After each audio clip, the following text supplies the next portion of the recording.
अस्सलाम वालेकुम जी, आप देख रहे हैं फेस टू फेस। मैं हूं मोहम्मद अकबर बाजवा। मेरे साथ प्रोग्राम में शहजाद अहमद भट्ट साहब, senior journalist, he will be joining me in the program. Bhatt साहब, वेलकम टू द शो। शुक्रिया। मिजाज कैसे हैं सर आपके? अल्हम्दुलिल्लाह, नाज़रीन को भी वेलकम इस प्रोग्राम में और आपका भी शुक्रिया। और इंशाल्लाह ताला आज से हम दोनों भाई मिलकर कोशिश करेंगे कि जितना आवाम को सच दिखाने की कोशिश जो है वो इंशाल्लाह ज़रूर पूरी करेंगे। बाजवा साहब, एब्सोल्युटली। अच्छा भट्ट साहब, मैं शुरू यहाँ से करना चाहूँगा। अभी थोड़ी देर पहले, वैसे तो स्टोरी आज की, लेकिन थोड़ी देर पहले नए जो बरतानिया के वज़ीर आज़म हैं अब कीयर स्टारमर, उन्होंने तकरीर भी की 10 डाउनिंग स्ट्रीट, जो उनका ऑफिशियल रिहाइशगाह है वहाँ पर, और बड़े अजीबो गरीब से मनाजर देखने को मिले वहाँ पे। अजीबो गरीब से मतलब ये है कि ये पाकिस्तान में तो देखने को हमें नहीं मिलते, कि वहाँ पे एक लैंडस्लाइड विक्ट्री लेबर पार्टी ने हासिल की कंजर्वेटिव पार्टी के खिलाफ, जो इससे पहले वज़ीर आज़म थे बरतानिया के, ऋषि सुनाक जो थे। उनके बारे में नए मुंतखब होने वाले वज़ीर आज़म कह रहे हैं कि यार उनकी टीम ने बड़ी मेहनत से काम किया, वो बड़े मुखलिस थे मुल्क के साथ। अच्छा, किसी तरफ से ये नहीं कहा गया कि यहाँ पे धांधली हो गई, कोई फॉर्म 45 लेके नहीं वहाँ पे फिर रहा कि ये फॉर्म 47 के तहत जाली रिजल्ट आ गया यहाँ पे। उसके अलावा उन्होंने कहा कि तब्दीली हमने लेके आनी है, वहाँ पे कुछ मसाइल हैं। और ये मैं आपको बताता जाऊँ कि ये जो लैंडस्लाइड विक्ट्री वहाँ पे लेबर पार्टी को मिली है, ये तब्दीली के नाम पर मिली है, और टैक्स बर्डन बहुत ज़्यादा बढ़ गया है, पाकिस्तान में भी है। फिर साथ उन्होंने कहा कि जो नेट डेट है, जो टोटल कर्जा इस वक्त बरतानिया का, वो तकरीबन वहाँ तक पहुँच चुका है जितनी हमारी कुल इकोनॉमिक आउटपुट है। हमारा माशाल्लाह खैर उससे काफ़ी ज़्यादा है कर्जा जो है। हम तो खैर कर्ज लेते ही इस वजह से कि कर्ज वापस कर सकें। अच्छा, उसके अलावा मामला ये है कि इलेक्शन से पहले भी ना वहाँ पे किसी को रोका गया, ना कोई प्रपोजल सेकेंडर उठाए गए, ना कागजात नामजदगी छीने गए, ना जलसा करने से किसी अपोजिशन को रोका गया। जो मुंतखब हुए हैं भट्ट साहब, वो जो गए हैं गवर्नमेंट से, वो उनकी तारीफें कर रहे हैं, बड़ी हैरान। और बल्कि मैं तो अजीब परेशान से हो गई, किस किस्म के लोग हैं यार, ये कैसे कर लेते हैं ये सारा कुछ? हम तो नहीं कर पाए आज तक ये। बाजवा साहब, बिल्कुल हैरान ना हो, बात सीधी सी है। एक तो आपको ये भी कंपैरिजन करना पड़ेगा कि हमारी जमहूरियत कितनी है, कितनी दफ़ा आप पर शब खून लगा है, कितनी देर पाकिस्तान बनने को हुए हैं, और कितने आमरों ने आकर 10-10, 5-5, 15-15 साल की हुकूमतें की हैं। जी आप बाजवा साहब ये देखें कि किसी पाकिस्तान की जमहूरी हुकूमत है, वो बेनज़ीर की हो, नवाज शरीफ की हो, इमरान खान, किसी की भी हो, आज तक कितने के 5 साल पूरे हुए हैं आपके। तो ये कदरे भी जो है वज़ीर आज़म के नहीं हुए, हाँ, हुकूमतों के हो गए। हुकूमतों के। तो प्राइम मिनिस्टर को 5 साल पूरा होना, ये तो इंतहाई जरूरी है, नवश्ता दीवार है ना, इसमें तो कोई आर्गूमेंट ही कोई नहीं है। अच्छा, अब दूसरी बात अगर आप गौर करें कि बरतानवी पर, तो फिर आपको ये देखना पड़ेगा कि इस्राइल पैलेस्टाइन, वो बात, और वो वहाँ की जो हुकूमत थी, अवाम का जो जब्बे गफीर जिस बात पर फोकस कर चुका होता है वो उड़ती है। 40 लाख से ज़ायद तो मेरा ख्याल है पाकिस्तानी इस वक्त बरतानिया में मुकीम है। मुस्लिम उम्मा की अगर आप बात करें तो ये सारी चीज़ें मिलाकर जो एक्स प्राइम मिनिस्टर बरतानवी थे, उनकी बात में अब वो दम खम नहीं रहा था, क्योंकि अब पूरी दुनिया में बात वो चलेगी जो हक और सच की होगी, इंक्लूडिंग पाकिस्तान। अच्छा, आपका मतलब है कि फ़लस्तीन वाले इशू की वजह से बरतानिया में सब मामला हुआ है। अच्छा खैर भट्ट साहब, वो जो शब खून मारा गया उसमें हमारा तो कोई कसूर नहीं है ना। जो पॉलिटिकल लीडरशिप है वो तो कम से कम इकट्ठे बैठ सकती है, वो तो मुल्क को आगे बढ़ाने के लिए, और फिर अगर अब रिफॉर्म्स करने होते हैं तो फिर एक लंबा मामला होता है, और फिर वो आसान काम भी नहीं होता। पाकिस्तान में भी इसी तरह की सूरत हाल है। एक अच्छी खबर अलबत्ता भट्ट साहब ये आई है पाकिस्तान में कि ऑल पार्टीज कॉन्फ्रेंस, जो शहबाज शरीफ साहब ने कहा कि तमाम जमातों को बुलाएंगे, ऑपरेशन अज़्म इस्तेहकाम पर उसमें बात करनी है। तहरीक इंसाफ ने भी वहाँ जाने के लिए हामी भर ली है। आज जेल में जो चेयरमैन तहरीक इंसाफ हैं, बानी तहरीक इंसाफ इमरान खान, उन्होंने जो गैर रस्मी गुफ्तगू की सहाफ़ियों से, उसमें उन्होंने बहुत सी बातें की हैं। एक बात उन्होंने ये की कि हाँ ठीक है, हम चले जाते हैं APC के अंदर, जाके देखना तो चाहिए कि वहाँ पर मामला क्या बने। उसके अलावा जो वो शिकवा करते रहे, और बड़ा जायज़ शिकवा करते रहे कि मुझे बहुत सारी जगहों से इंसाफ नहीं मिलता, हमारे सामने बहुत सारे फैसले, बहुत सारे मामलात हुकूमत जिस तरह से रवा रखे हुए हैं तहरीक इंसाफ के साथ नज़र आ रहे हैं हमें। और उस पर आज ये फरमाया इमरान खान साहब ने, उन्होंने कहा कि मैं मुशावरत करूंगा, मैं सोच रहा हूं इस बात पर भी कि मुझे भूख हड़ताल पर चले जाना चाहिए, कि बाकी तो फिर चीज़ें इस तरह से पूरी नहीं हो रही तो I shall go on a hunger strike. Shaukat Yousafzai साहब हमारे साथ मौजूद हैं, पाकिस्तान तहरीक इंसाफ के सीनियर रहनुमा हैं। शौकत यूसुफजई साहब, आपने वक्त दिया है। APC की तरफ मैं बाद में आता हूं, पहले मुझे ये बताइएगा, खान साहब ये कह रहे हैं कि मैं मशवरा करूंगा, ज़ाहिर आपकी पार्टी लीडरशिप के साथ मशवरा होगा, आपसे अगर मशवरा होता है आपका मशवरा क्या होगा? खान साहब को भूख हड़ताल पर जाना चाहिए? बिस्मिल्लाहिर्रहमानिर्रहीम। देखिए, खान साहब की एक आदत है, क्योंकि मैं 96 से उनके साथ हूँ, उनका मुशीर भी रहा हूँ, पार्टी का जनरल सेक्रेटरी भी रहा हूँ। मुझे इल्म है कि खान साहब एक बात पर डट जाए ना, तो फिर मतलब ये बड़ा मुश्किल होता है उनको अपने मकसद से हटाने में। तो मकसद तो उनका यही है कि पाकिस्तान में आज़ादी हो, और आज़ादी इजहार हो, और मीडिया के ऊपर पाबंदी ना हो, और फेयर इलेक्शन हो, फेयर एंड फ्री, ये सारी चीज़ें उनके जहन में। और ये उनको पता है कि इस मुल्क के अंदर जमहूरियत नाम की कोई चीज़ नहीं है, इख्तियारात किसी और के हाथ में होते हैं, आगे मोहरा कोई और होता है।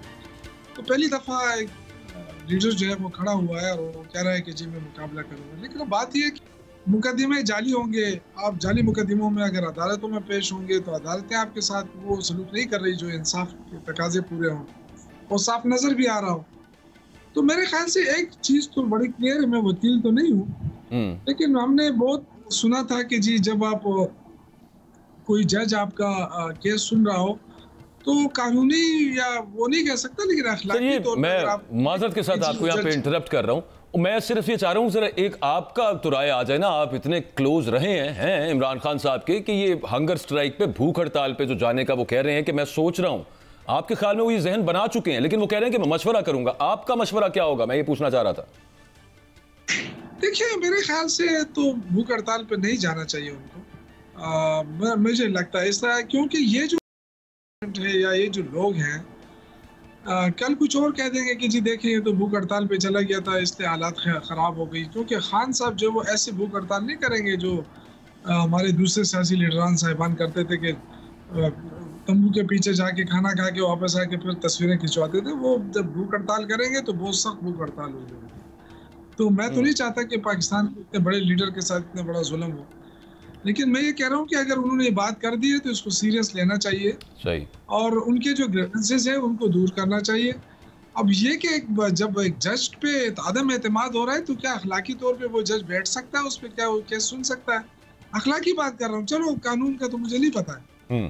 तो ये सारी चीजें अगर कोई जाती उसका नहीं है, चीफ जस्टिस पे उन्होंने आदम एतमाद कर दिया है, अगर उनका इसमें जाती कोई मसला नहीं है तो दूर हट जाना चाहिए। बहुत सारे और जजेस हैं, तो क्या मसला क्या है आखिर? क्यों इतने बड़े पाकिस्तान के लीडर को जब वो कह रहा है कि जी मैं सामना करना चाहता हूँ, हर वो कह रहा है एनआरओ नहीं लूंगा, वैसे बीमार हो के बाहर नहीं जाऊंगा, तो अगर वो कह रहा है कि मैं अदालतों के जरिए अपने सही है। शौकत साहब बुनियादी तौर पे ना भूख हड़ताल के बारे में कह रहे हैं कि नहीं करनी चाहिए, इसका फायदा नहीं होगा, जो मतलब प्रेशर में कोई नहीं आएगा बल्कि वो उल्टा पीटीआई पे डाल देंगे। शौकत साहब आप ठीक फरमा रहे हैं, माशाल्लाह बड़े सियासतदान और जर्नलिस्ट भी माशाल्लाह आपका कद काठ जो है वो बड़ा एक है। मैं आपसे सिर्फ ये पूछना चाहता हूँ, वो तो यहाँ तक कह रहे हैं कि जेल में मरने को तैयार हूँ, ये इमरान खान साहब ये भी बात कर रहे हैं, आप दुरुस्त फरमा रहे हैं। सवाल मेरा आपसे एक छोटा सा सिर्फ ये है, एक तरफ वो अपने दोस्तों को कह रहे हैं कि आप ऑल पार्टीज कॉन्फ्रेंस में शिरकत करें, ये नरम गोशा आ गया, दूसरी साइड पर वो जेल में भूख हड़ताल की बात कर रहे हैं, ये हार्ड पहलू आ गया। अब मैं आपसे ये पूछना चाहता हूँ कि इस वक्त जो इमरान खान की सूरत हाल है उसको आप किस नज़र से देख रहे हैं? क्या ये मामला एक साइड पे अड़ा रहेगा और वो एनआरओ वाली बात जो आप फरमा रहे हैं ये कुछ नहीं होगा, ये सिलसिला ऐसे ही, तो इसका हल क्या है शौकत भाई? फिर ये मामला आगे कैसे बढ़ेंगे? देखिए, पहली बात तो ये कि हुकूमत खौफजदा है कि अगर इमरान खान एक दफ़ा बाहर आ गया तो फिर उनके लिए हुकूमत में रहना काफ़ी मुश्किल हो जाएगा। तो ये इनकी तो पूरी कोशिश है कि किसी तरीके से इमरान खान जेल के अंदर ही रहे। आपने राना सनाउल्लाह और दीगर वज़रा के बयान सुने होंगे कि जी 5 साल से तो पहले तो नहीं निकल सकता। ये कौन लोग होते हैं जो इस तरह की बात करते हैं? दूसरी देखें, इमरान खान को मैं जानता हूँ, ट्रू पाकिस्तानी है और एक सच्चे मुहिब वतन है, और वो उन्होंने शुरू दिन से उन्होंने कहा था कि मैं पाकिस्तान के ऊपर कोई कंप्रोमाइज़ नहीं कर, पाकिस्तान के ऊपर कोई बात आएगी तो मैं हाजिर हूँगा एनी टाइम। देखें, अगर APS का वाक़या आपको याद है, उस वक्त हम बड़े पीक के ऊपर हमारी तहरीक चल रही थी, लेकिन जब APS का वाक़या हुआ और उनको बुलाया गया तो फ़ौरन उन्होंने ये कॉल ऑफ कर दिए जो उनके स्ट्राइक। बहुत बड़ा वाक़या था, बिल्कुल। यही आज भी मुल्क के हालात अगर इस नहज पर हैं और दहशतगर्दी का खात्मे के लिए अगर कोई कोई सम बनती है और गवर्नमेंट वाकई सीरियस है, तो इसलिए उन्होंने पार्टी को इजाज़त दी है कि जी वो जाके बैठे। बिल्कुल, अगर पाकिस्तान के लिए बात हो रही है, दहशतगर्दी को ख़त्म करने के लिए बात हो रही है, तो तहरीक इंसाफ उसमें साथ दे। लेकिन ये आप देखें कि कहीं पे भी उनके लिए ये नरम गोशा उन्होंने नहीं दिखाया है कि मुझे हुकूमत जो है कोई सपोर्ट दे या मुझे हुकूमत कोई वो करे। लेकिन उन्होंने अपनी जो बात की है बड़ी वाज़ेह अंदाज में कि उनको एहसास हो रहा है ना। लेकिन शौकत साहब ये फरमाइएगा, ऑपरेशन अज़्म इस्तेहकाम के हवाले से बिल्कुल ठीक है, उसमें पहले दिन असेंबली के अंदर मौक़िफ़ ये था आपकी जमात का कि इन कैमरा ब्रीफिंग दी जाए, यहाँ पे अस्करी हुकाम आके हमें ब्रीफ करें, बताएं कि what is the operation about, करना क्या है एक्चुअली, कहाँ पे कोई ऐसे नो-गो एरियाज हैं या क्या मामला है, उस पर कंफ्यूजन पाई जाती है। लेकिन at the very same time मौलाना फजलुर रहमान साहब, ANP, जमात इस्लामी, आपकी जमात सिर्फ इस वजह से नहीं कह रहे कि ऑपरेशन आप शुरू ना करें कि पहले हमें ब्रीफ करें या ऑल पार्टीज कॉन्फ्रेंस के अंदर बुला के करें, और तहफ़्फ़ुज़ात भी हैं शौकत यूसुफ सही साहब, आपकी अपनी जमात के भी हैं। मौलाना साहब ने तो बरमला उनका इजहार कर दिया है, और आजकल तो कुछ कुर्बतें भी आपकी और मौलाना साहब के दरमियान हैं ना, मतलब आप एक पेज पे हैं तकरीबन बहुत सारे इशूज़ को लेके, गो के एक साथ चाहे आप तहरीक ना चला रहे हैं उसके हवाले से, तो उसके बारे में ज़रा कुछ बताइएगा। ये ऑपरेशन के हवाले से क्या एग्जैक्ट और तहफ़्फ़ुज़ात हैं आपके, सिवाय इसके कि बुला के? मेरे ख्याल से तहरीक इंसाफ ने शुरू दिन से इस हवाले से बताया था कि जी कंफ्यूजन इसलिए है कि जिस मीटिंग के अंदर इन्होंने बात की थी उस मीटिंग में ऑपरेशन का जिक्र नहीं था, और वो अली अमीन गंडापुर साहब ने बड़े वाज़ेह अल्फाज में कह दिया था सारे मीडिया को कि जी वहाँ तो जिक्र ही नहीं हुआ, वहाँ तो सिर्फ इस्तेकाम की बात हुई थी, आज़म इस्तेकाम की, और ये कहा गया था कि जी दहशतगर्दी को ख़त्म होना चाहिए, अमन आना चाहिए। तो इस पर हमने सबने इत्तेफाक किया कि जी बिल्कुल सही बात है। ऑपरेशन की जिक्र नहीं हुआ, तो ये मतलब आप इसको इस नज़र में ना देखें कि हम बिल्कुल किसी चीज को मानते नहीं। समझ गया सर, लेकिन ऑपरेशन से मसला क्या है? तो हमने ये कहा अगर इदारे ये समझते हैं कि वहाँ पे हालात खराब हो रहे हैं, अभी सेनेटर साहब जो शहीद हुए 2 दिन पहले, हिदायतुल्लाह साहब, मैं आ रहा हूँ ना, मैं उसी बात पे आ रहा हूँ। ये देखें, मैं यही जिक्र आपसे करना चाहता हूँ प्लीज कि हम इसकी मुखालिफत ऐसे नहीं थे, क्योंकि 3-4 ऑपरेशन पहले हो चुके हैं, वो आपके इल्म में है। उसमें एक स्वात के अंदर ऑपरेशन हुआ, पूरा स्वात जो है वो डिस्लोकेट हुआ, लोग डिस्लोकेट हुए, आके यहाँ मर्दान में सवाबी में रह रहे थे, वो सब आपके सामने है। जिस हालात में वो लोग थे, जो उनको फैसिलिटीज़ नहीं थी, कितने मुश्किल में थे वो लोग। जब वो वापस चले गए, उनके बहुत सारे घर जो है वो तबाह हो चुके थे, लेकिन गवर्नमेंट ने उनको ठीक करने के लिए उनके साथ कोई इस तरह ताउन नहीं किया। बहुत सारे लोग अभी भी रहते हैं। सेम आप देखें वज़ीरिस्तान में जो ऑपरेशन हुए, उसमें भी यही हाल हुआ कि जो लोग वापस गए उनके घर ही नहीं थे, बहुत सौ को पैसे मिल गए, बहुत सौ को मिले ही नहीं। तो वो लोग, ये एक खौफ है कि भाई ऐसा ना हो कि अचानक ऑपरेशन शुरू हो जाए। और चूंकि ये ऑपरेशन कोई एक बॉर्डर से दूसरे बॉर्डर के ऊपर तो नहीं है कि आप गोले फेंके और वहाँ पे गोले फेंके, ये तो एक एक घर में घुसकर जो है इस तरह के ऑपरेशन होते हैं, क्लीन अप ऑपरेशन।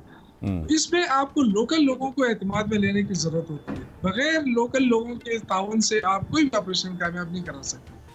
तो हमारे कहना ये था कि आप हमें बताएं तो सही ना कि आप क्या करना चाहते हैं। आप बमबारी करना चाहते हैं, या आप जो है ना घर घर जाके तलाशी लेके क्लैरिटी आनी चाहिए करना चाहते हैं, या आप इंटेलिजेंस बेस्ड ऑपरेशन करना चाहते हैं। तो ये क्लियरेंस होना चाहिए। दूसरा ये कि खैबर पख्तूनख्वा में हुकूमत PTI की है, कल अगर ये लोग डिस्लोकेट होकर आए हैं और ये IDPs बने, तो इनका खर्चा कौन उठाएगा? क्योंकि सूबाई हुकूमत तो पहले से ही क्राइसिस में, हमारे जो 1600-1700 अरब रुपए बनते हैं बिजली के नेट हाइडल, वो तो अभी तक नहीं मिले हमें, नहीं ना मिल रहे हैं। तो हम यही चीजें क्लियर करना चाहते हैं। देखिए, हम कोई ये नहीं चाहते कि दहशतगर्दी खत्म ना हो, दहशतगर्दी खत्म होना चाहिए, तभी जाके ये सूबा तरक्की करेगा, मुल्क तरक्की करेगा। ठीक। शौकत साहब, मैं आपसे बतौर PTI रहनुमा नहीं, मैं बतौर आपसे सियासतदान पूछ रहा हूँ सिर्फ एक बात, आपका विजन के मुताबिक आप क्या समझते हैं कि ना फजलुर रहमान के साथ PTI की मजीद ज़हनी हमआहंगी हो सकती है? और ये आपकी ज़ात के हवाले से अगर मैं पूछूं तो PTI इसके साथ चल पाएगी, और ये क्या दुरुस्त फैसला है? इस पर रहनुमाई फरमाइएगा। देखिए, अगर आप मुझे वर्कर मुझसे पूछते हैं तो बिल्कुल नहीं। उसकी वजह ये है कि बहुत सारे जो हल्के हैं वो हमारे सेम हैं। सही। वो उनका दावा है कि जी हमें मिल जाए, और जाहिर है हम उस पर जीतते आ रहे हैं, तो हम कैसे उनके हवाले करते हैं। तो जिस तरह DI खान है, DI खान में मौलाना साहब भी इलेक्शन लड़ते हैं, लेकिन हमारे लोग भी जीतते हैं वहाँ पे। बहुत सारे ओहरे से हल्के हैं, बीर है, सवात में है, और यहाँ पे बनू में है, जहाँ अकरम दुरानी साहब ये लोग इलेक्शन लड़ते हैं। तो कहने का मकसद ये है कि जब आपके इलेक्शन प्रोसेस उसके ऊपर, सीटों के ऊपर आप एडजस्टमेंट नहीं कर पाते, तो फिर आपका इत्तेहाद तो खैर पॉसिबल नहीं है। लेकिन चूंकि हमने उनको क्लियर किया था कि हम आपके साथ कोई इंतखाबी इत्तेहाद पर नहीं जा रहे, आपका मकसद, हमारा मकसद एक है, सिर्फ ये जो रास्ते हम बदल बदल के जा रहे हैं उससे उसकी तक़वियत नहीं मिलेगी जो हमारा मकसद है। तो हमने उन पे इस पे कोशिश की कि जी वो तहरीक हमारे साथ मिलकर चलाएं, लेकिन ठीक है, अगर वो अलग चलाना चाहते हैं तो उनकी अपनी मर्जी है। हमें कोई फ़र्क इसलिए नहीं पड़ता कि हमारे पास स्ट्रीट पावर है, हम ना कोई पीपल्स पार्टी है ना कोई नून लीग है, क्योंकि जब पीडीएम बनी थी तो उस वक्त स्ट्रीट पावर सिर्फ जेयूआई के पास थी। तो आज अल्हम्दुलिल्लाह हमारे पास तो स्ट्रीट पावर मौजूद है। लेकिन उन्होंने तो आप पर डाला हुआ है ना, वो कहते हैं कि आपकी तरफ से सीरियसनेस नजर नहीं आती, आपकी जमात ने अभी तक कोई कमेटी तश्कील नहीं दी कि आके हमसे कोई बातचीत करें, जो कि आपने कहा भी था।